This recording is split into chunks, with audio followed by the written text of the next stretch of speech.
Good morning, everyone. My name is Hugh, and welcome to another Thought for the Week. This time of the year used to be known as the silly season, late summer, when many people were off on holiday. The government was in recess, newspapers had little or only trivial things to report, when the cricket season was coming to an end, and the football hadn't quite started. But those times are well and truly in the past, and we live in a different world, where everything has changed, and today we can enjoy sport all the year round, regardless of the season. So let's kick off Thought for the Week with a question. Who do you support? Who or what do you follow? Is it a sport? Is it a team? Or an individual? Is it someone or something that inspires you? Is it an interest or hobby? It might just be a favourite TV soap, or it could be music. Some of you may be old enough to remember the Kinks, a pop group who reached the top 10 with Dedicated Follower of Fashion.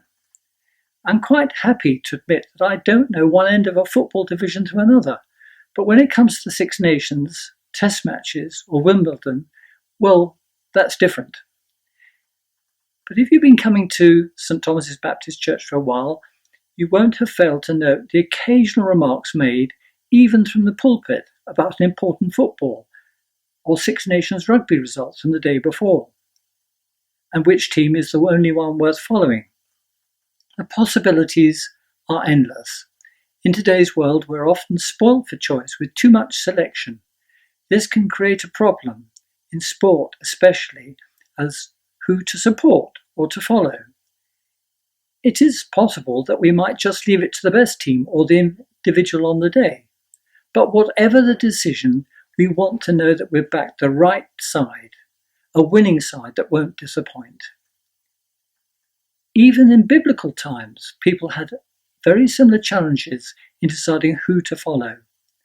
In the church at Corinth, this had become such a problem that it had led to serious divisions, which prompted Paul to write about in 1 Corinthians chapter 1, verse 11 and 12. Where he writes, "My brothers, some from Chloe's household have informed me that there are quarrels among you. What I mean is this. One of you says, 'I follow Paul.' Another, 'I follow Apollos.' Another, 'I follow Cephas.' And still another, 'I follow Christ.'" And if only to reaffirm his concern for the church, Paul repeats this challenge in chapter 3, verses 3 and 4, where he goes on to explain that Paul and Apollos are only servants, ambassadors for Christ. In verse 6, Paul explains, "I planted the seed, Apollos watered it, but God made it grow." And so our allegiance is to Christ, who purchased us through his perfect sacrifice upon a cross. It's not to anyone or anything else, not even those who God worked through to draw us to Christ. But there is also a wonderful example of all this in the Old Testament. It is found in the well-known story of the Israelites, who, led by Joshua, had just crossed over the river Jordan to camp at Gilgal on the plains of Jericho, having spent 40 years in the desert. It's about an encounter that Joshua had on his way to the city of Jericho. And in Joshua 5, verses 13-40, we read, "Now when Joshua was near Jericho, he looked up and saw a man standing with a drawn sword in his hand. Joshua went up to him and asked, 'Are you for us or for our enemies?' 'Neither,' he replied, 'but as the commander of the army of the Lord, I have now come.' Then Joshua fell face down to the ground in reverence and asked him, 'What message does my Lord have for his servant?' Are you for us or for our enemies?"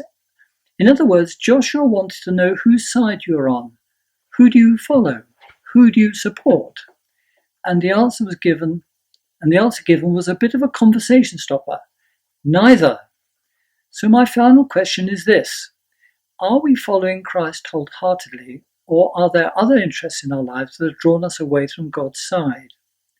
You see, there's no grey area. We're either for Christ or against him. Matthew 12, verse 30 says, "Whoever is not with me is against me."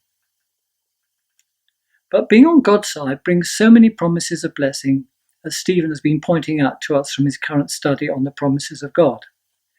And so we would do well, therefore, to take hold and be encouraged by the promise in Romans 8, verse 31, which reads, "If God is for us, who can be against us?"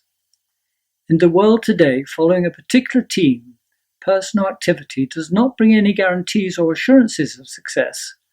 But in the spiritual world, we can enjoy the promise of victory and being on the winning side now. Every blessing for the week ahead.